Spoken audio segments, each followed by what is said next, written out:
Yeah, hi all, welcome back to my channel. So I have made a mistake in my last video. I have forgot to zoom in the Excel sheet while recording this video.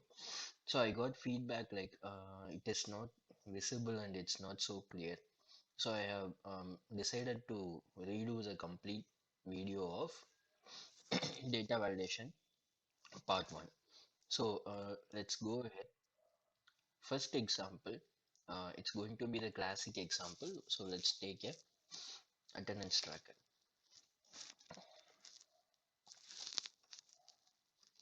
Right. So if you take attendance, attendance would be a Boolean value, either present or absent. So it's enough if we have two values in a normal situation. So assume I have my name, okay, then hero, Rex, phantom. Right. So these are the names and we are going to mark the attendance values. Right. So let me choose the cells. Let me go to data validation, then list attendance. You can mark yes, space, no. So now let's see what happened. If I go for this, I'm able to see yes or no. But what is the disadvantage of this approach? In this approach, for example, we have a new value getting added at the end. Let's add Diana. Okay. So when we have a new value getting added, we have a drop down just till this and not here. So that's actually a disadvantage in this method. So how to overcome this type of disadvantage? The best solution is to convert your range into a table. Let me select the entire range. Let me press Ctrl T. Shortcut is Ctrl T. My table has header. Yes, my table has headers. And then, yeah, got this. Now you have up to this, and here you don't have. Now let's do. Now let's extend the data validation to other cells as well. Just click on top, and then go to data validation. It asks you something like, do you want to extend the data validation to those cells? Yes, I want to extend my data validation to the new cells as well. I have pressed this. Yes. Right. Now I got the data validation for Diana as well. Now let's add a new value here. Mm, let's add a new value like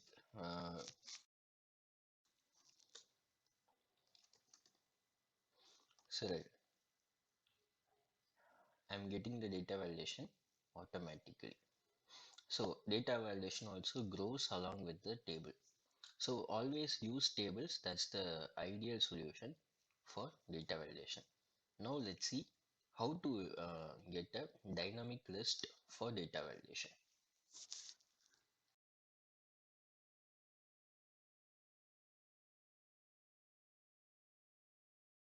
Okay, so the segment 2 is to look into the dynamic addition into the data validation list.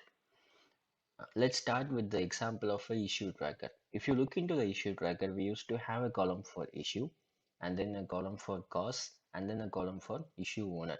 In order to avoid conflicts, we always used to go with the predefined list for the cause information. For example, we used to come up with some standard data within the cause.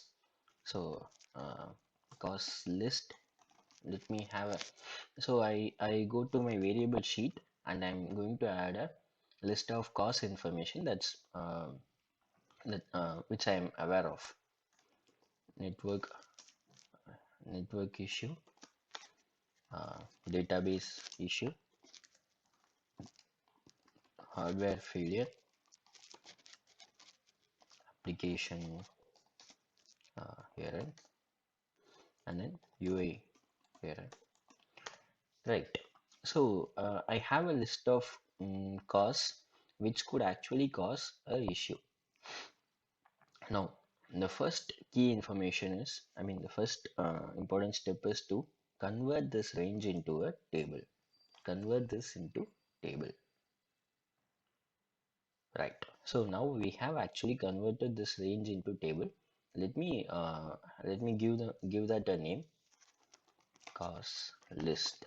So that's my table cause list, which contains currently five uh, cause for the issues. Now let's go with the issue number one, major outage. Now I have to mark my cause information for this major outage.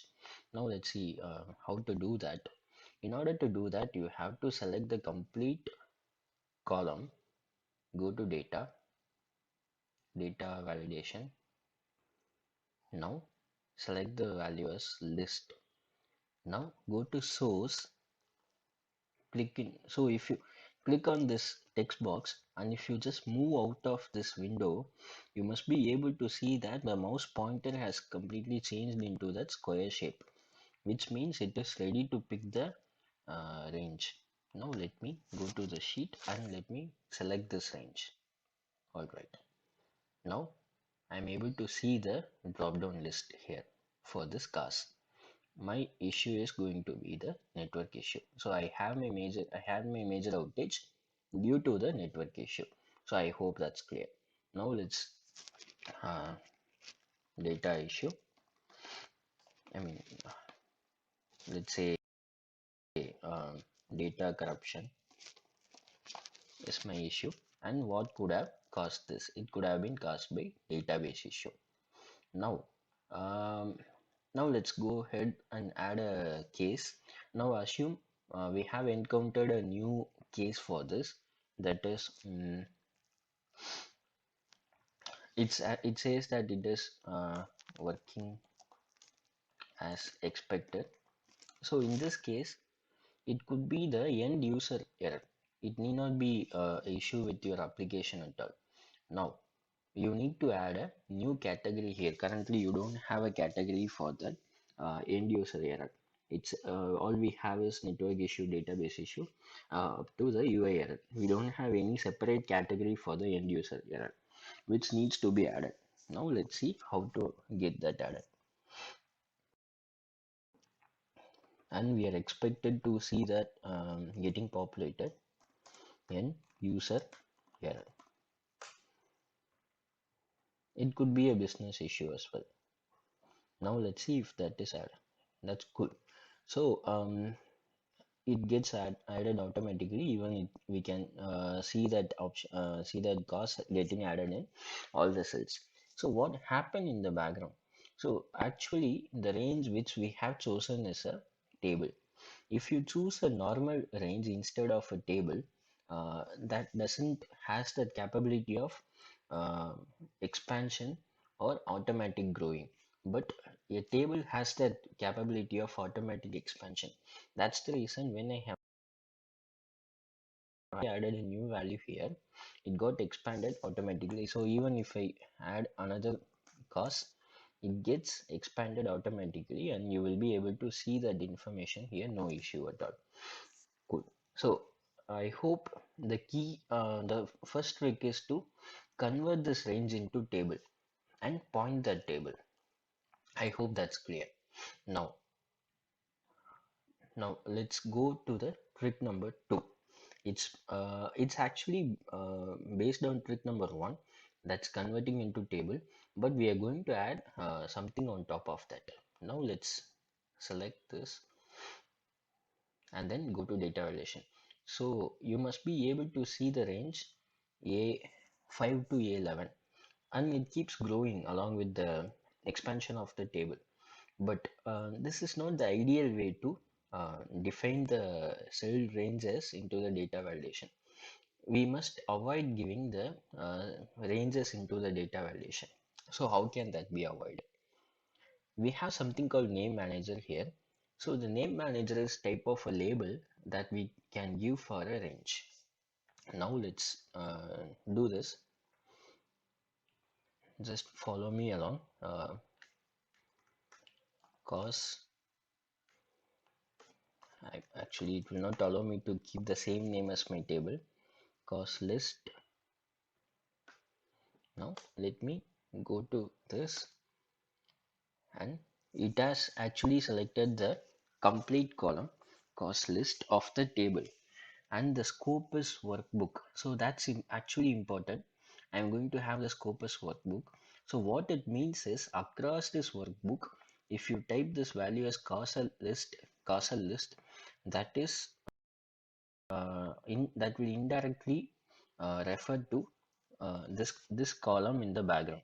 So it gets automatically resolved. So let's see how to do that. Now let's look into the name manager. You must be able to see that causal list is equal to the table, whereas this is actually the okay, this is the table cost list, the number. Okay, the one without color, that's the table cost list which we have created. So that's the table. The causal list is the uh, label which we have, custom label which we have created on top of that for the same range of cells. But the causal list refers to the table cost list, not directly to the range. But in the at the end, in the background, everything gets resolved automatically to the range. Now let me change this.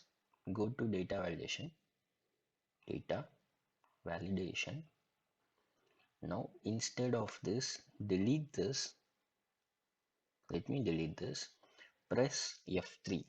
So important tip here, you need to remember that press F3. Once you press F3, all the okay,